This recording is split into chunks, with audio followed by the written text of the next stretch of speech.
Welcome to The Explainer. Today, we're diving into what is undoubtedly the most sophisticated, highly adaptable, and honestly, most mysterious operating system on the planet. I'm talking, of course, about the human brain.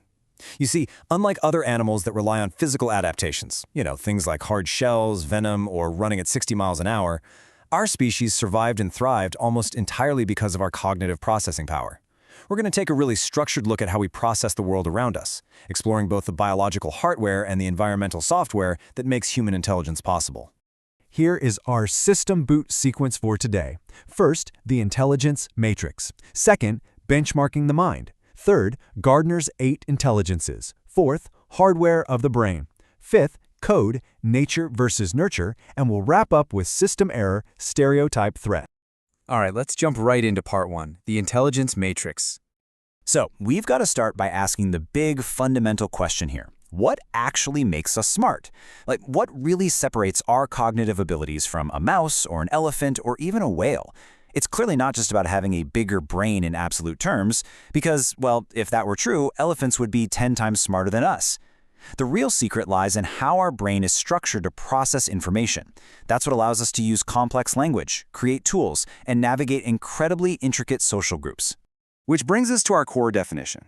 In psychology, intelligence is basically defined as the ability to think, learn from experience, solve problems, and adapt to new situations. You can really think of it as our core operating system.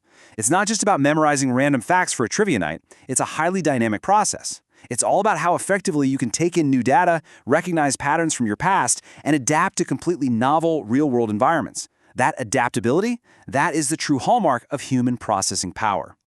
Moving on to part 2, benchmarking the mind. When researchers first started running diagnostics on the mind, they noticed that our abilities sort of fall into a couple of distinct categories. The crucial distinction here is between fluid and crystallized intelligence. So fluid intelligence is your raw processing power, your capacity to learn entirely new ways to solve problems on the fly. Interestingly, this tends to peak early in life and actually goes down as we age. Crystallized intelligence, on the other hand, is your data storage. It's the accumulated knowledge you build up over a lifetime. This is exactly why older adults are often way better at solving crossword puzzles than younger folks. Their crystallized database is just massive. Now take a look at these sample items from the WAIS, that's the Wechsler Adult Intelligence Scale. It's pretty much the gold standard for intelligence diagnostics in adults. Notice how it tests a whole variety of skills, from block design and object assembly all the way to arithmetic and vocabulary. Early pioneers like Charles Spearman noticed something totally fascinating. People who scored well on one type of task, like verbal comprehension, almost always scored well on completely different tasks, like spatial reasoning. This led to the whole concept of the general intelligence factor, or G. Essentially, all these diverse tasks are tapping into one underlying generalized cognitive processing speed. All right, part 3, Gardner's 8 intelligences. But what if we don't just have one general processor? Psychologist Howard Gardner argued that it actually makes a lot more evolutionary sense for humans to have specialized cognitive hardware for different survival tasks. So he mapped out 8 distinct types of intelligence. You've got linguistic intelligence, which is the mastery of things like phonemes, syntax, and complex communication. You've got logical mathematical, which traditional IQ tests are great at measuring. But then, what about kinesthetic intelligence? That's the physical genius you see in an elite athlete or a dancer. Or interpersonal intelligence, the ability to deeply understand and connect with other people. Gardner actually pointed to autistic savants, folks who might score super low on a standard IQ test but have absolutely astonishing, genius-level abilities in math or music as proof that these distinct intelligence modules exist independently in the brain. Section 4, the hardware of the brain. Okay, let's look at the actual physical machinery. What sets humans apart isn't our ancient brainstem that keeps our heart beating, or even the limbic system that processes our emotions. It's actually the cerebral cortex, that highly wrinkled, folded outer layer you can see right here. That folding process is called corticalization, and it drastically increases the surface area of the brain inside our skulls. The cortex is packed with roughly 20 billion nerve cells and, get this, 300 trillion synaptic connections. It's that sheer density that gives us our outstanding memory, our complex language abilities, and our intricate problem-solving skills. So when we look for the biological correlates of a high IQ, we find very specific hardware specs. People with higher intelligence tend to have slightly larger brain volume and a thicker cortex. They also have faster and more efficient neural transmission, meaning their brain literally uses less energy to solve a complex problem than the brain of someone with a lower IQ. And finally, there's a huge correlation between intelligence and working memory capacity.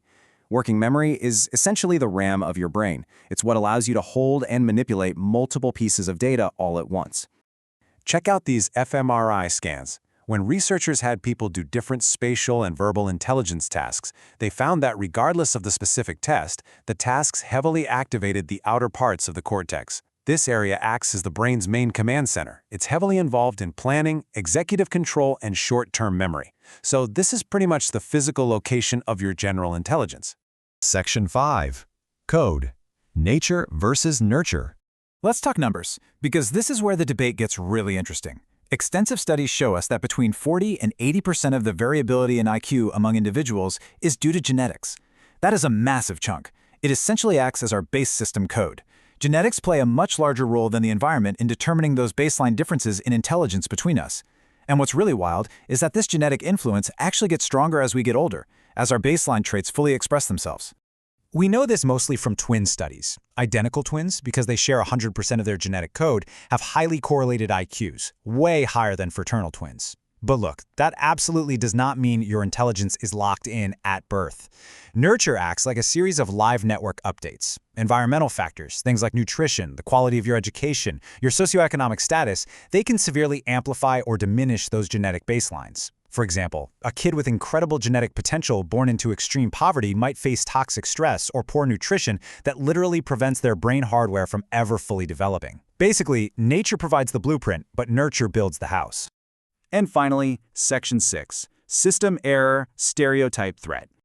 Stereotype threat is defined as a drop in performance caused by simply knowing about a cultural stereotype. Psychologists Claude Steele and Joshua Aronson ran these brilliant experiments. They discovered that when individuals from a marginalized group are about to take a test, and they're reminded of a negative cultural stereotype regarding their group's intelligence, they actually perform worse than their prior test scores would predict. It's literally a critical system error triggered entirely by external social inputs. But why does just knowing about a stereotype actually tank your test score? Well, it all comes down to the cognitive mechanics of stress. When you're reminded of a negative stereotype, you experience this spike in vigilance and anxiety. You are actively trying to suppress those negative thoughts while, at the same time, trying to solve a complex math or verbal problem. This emotional distress literally eats up your working memory, again, the brain's RAM. Your brain gets so bogged down processing the anxiety of the stereotype that it just can't access its full intelligence matrix to solve the test in front of you. Which leaves us with a pretty massive, provocative question. If a huge percentage of our intelligence is hardwired, but our environment has the power to either cultivate it or completely throttle it through poverty, lack of education, or social stereotypes, how can we optimize our environments to clear out these bugs? How do we build a society that actually allows every single human operating system to boot up to its full, staggering potential? It's a question psychologists, educators, and honestly, all of us are going to be working to solve for generations. Thank you so much for joining me for this explainer, and remember to always keep questioning the world around you.